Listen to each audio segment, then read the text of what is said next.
लड़का बनी बहू। पूरे 28 साल का हो चुका था ऋषभ, लेकिन शादी करने को तैयार ही नहीं था। माँ बाप पूरी तरह से परेशान हो चुके थे। जब भी किसी लड़की का रिश्ता ऋषभ के लिए लेकर आते तो वो शादी करने से साफ मना कर देता, चाहे लड़की कितनी भी सुंदर, कितनी भी अच्छी क्यों ना हो। ऋषभ के माँ बाप को इसकी वजह समझ में नहीं आ रही थी। अरे ऋषभ बेटा, अच्छी खासी नौकरी लग गई है, दिखता भी इतना अच्छा है, आखिर बात क्या है, तुझे शादी क्यों नहीं करनी? देख, तू हमारा इकलौता बेटा है, अगर तू शादी नहीं करेगा तो कैसे काम चलेगा? लेकिन मैं शादी करना ही नहीं चाहता, मुझे कोई लड़की पसंद नहीं आती। अरे बेटा, अगर कोई लड़की तुझे पसंद हो तो उससे शादी कर ले, हमें कोई एतराज नहीं है। हाँ ऋषभ बेटा, अब देख, तेरी माँ से भी काम नहीं होता। घर में एक बहू आ जाएगी तो कम से कम घर का माहौल भी अच्छा होगा और तेरी माँ को मदद भी मिल जाएगी। लेकिन मम्मी पापा कहा ना, मुझे लड़कियाँ पसंद ही नहीं आती। अरे लड़कियाँ पसंद नहीं आती तो क्या लड़का पसंद आता है? वो तो वक्त आने पर ही पता चलेगा। ऋषभ की बात सुनकर उसके माँ और पापा का सर चकरा जाता है। कुछ दिनों के लिए ऋषभ अपने ऑफिस के काम से शहर से बाहर जाता है और जब लौट कर आता है तो सामने का नजारा देखकर उसकी माँ पापा बेहोश होते होते रह जाते हैं। अरे ये क्या, ये तुम्हारे साथ कौन है? माँ, ये दीपक है, मेरी पत्नी। हम दोनों ने शादी कर ली है। दीपक तुम्हारी पत्नी कैसे हो सकता है? अरे दीपिका होती तो बात समझ में भी आती, ये तो लड़का है। तो क्या हुआ पापा, आजकल तो ये सब फैशन में है और मैंने आपको बताया था कि मुझे लड़कियां पसंद नहीं आती।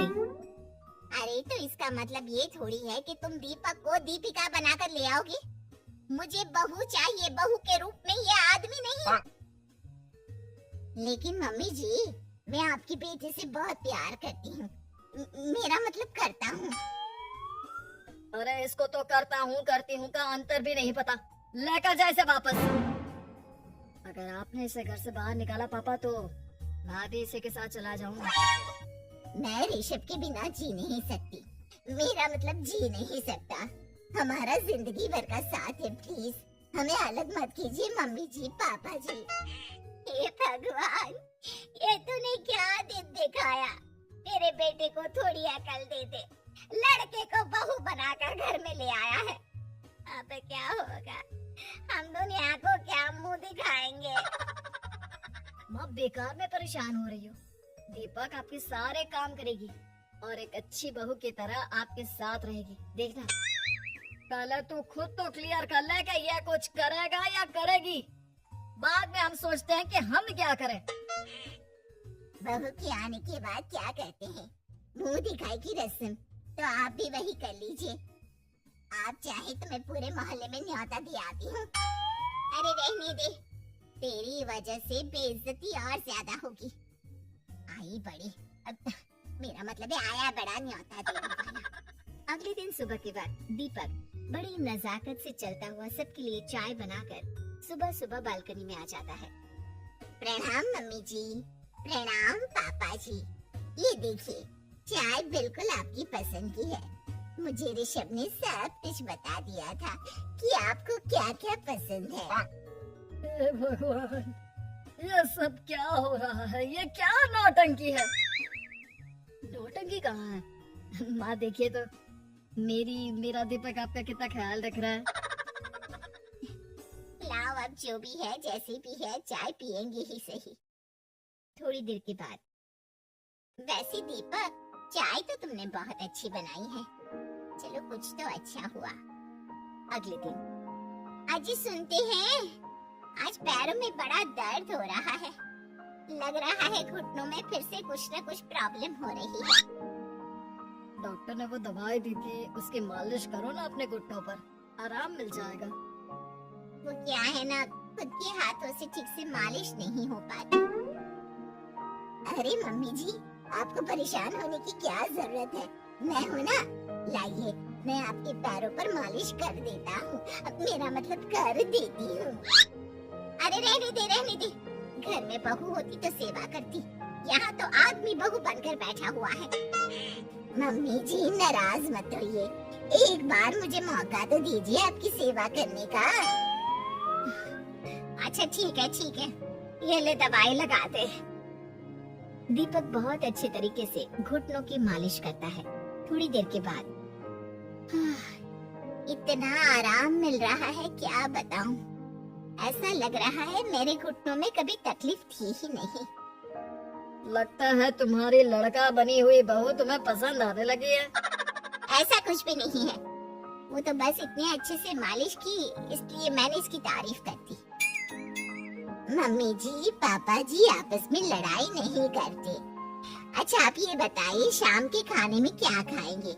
पनीर दाल मखनी पुलाव कुछ भी स्पेशल बता दीजिए। अरे भाई ये सारी चीजें मुझे तो खाने में बहुत ही पसंद है। तुम क्या कोई औरत हो जो पनीर दाल मखनी बनाओगी? हाँ? अरे लड़का हो तो लड़के की तरह बिहेव किया करो ना। भले ही मैं लड़का हूँ तो क्या हुआ, अब तो मैं ऋषभ की पत्नी और आपके घर की बहू हूँ, तो मुझे उसी तरह से रहना पड़ेगा ना। अच्छा ठीक है, जो तुम्हें पसंद है बना लो। आदमी रसोई में खाना बनाते हुए कैसे लगते हैं जरा मैं भी तो देखूं। शाम को दीपक सबके लिए अच्छा सा खाना बनाकर डाइनिंग टेबल पर लगा देता है। ऋषभ ऑफिस से जब लौट कर आता है सब लोग खाना खाने के लिए बैठ जाते हैं। अरे वाह क्या गजब का पनीर और दाल मखनी बनाई है। ऐसा जायका तो होटल के खाने में भी नहीं आता। दीपक कितना अच्छा खाना बनाती हो, मेरा मतलब बनाते हो। तुम्हारी इसी अदा की वजह से तो मुझे तुमसे प्यार हो गया। अरे बहुत हो गया, आदमी होकर आदमी से प्यार करते हो। अरे लेकिन कुछ भी कहो, जरा खाना खा कर तो देखो ऋषभ की माँ, मजा आ जाएगा। हाँ वैसे बात तो आपकी सही है, खाना तो वाकई में लाजवाब है। इतना स्वादिष्ट पनीर तो मैंने अपनी जिंदगी में नहीं खाया। कितना अच्छा होता अगर ये दीपिका होती। और फिर अगली सुबह कुछ ऐसा होता है जिसे देखकर ऋषभ के माँ और पापा ना केवल खुश होते हैं बल्कि हैरानी से उनकी आंखें फटी की फटी रह जाती हैं। उन्होंने जो नजारा अपनी आंखों के सामने देखा उसे देखकर उन्हें अपने आप पर भरोसा नहीं हुआ। सुबह का वक्त था, सब लोग बालकनी में बैठकर सुबह की चाय का इंतजार कर रहे थे। तभी रसोई में से एक बहुत ही खूबसूरत लड़की जिसके लंबे लंबे बाल थे और जिसने साड़ी पहनी हुई थी हाथ में चाय की ट्रे लेकर वहाँ आती है। अरे ये कौन है? रातों रात हमारा लड़की बहू बन गया क्या? मुझे लगता है कोई सपना देख रहा है। इतनी सुंदर बहू तो हमने सपने में भी नहीं देखी। देखा माँ, जादू हो गया जादू। अरे लेकिन ये है कौन? तुम्हारा वो आदमी वाला पत्नी कहाँ चला गया? आपने मुझे पहचाना नहीं? मैं दीपक नहीं दीपिका हूँ। इतने दिन से लड़की के कपड़े पहनकर आपके घर में आपकी बहू बनी हुई थी। माँ ये दीपक नहीं, दरअसल ये दीपिका थी, लेकिन इसे लड़कों की तरह रहने का शौक था और इसे लड़की की तरह रहना मंजूर नहीं था, इसलिए मैं इसे लड़के के रूप में आपकी बहू बनाकर यहाँ ले आया। तो फिर अचानक ये उसका हृदय परिवर्तन और रूप परिवर्तन कैसे हो गया? वो क्या है ना, मुझे बाद में एहसास हुआ कि आप लोग इस बात को लेकर बहुत दुखी हैं कि आपके बेटे ने एक लड़की के साथ शादी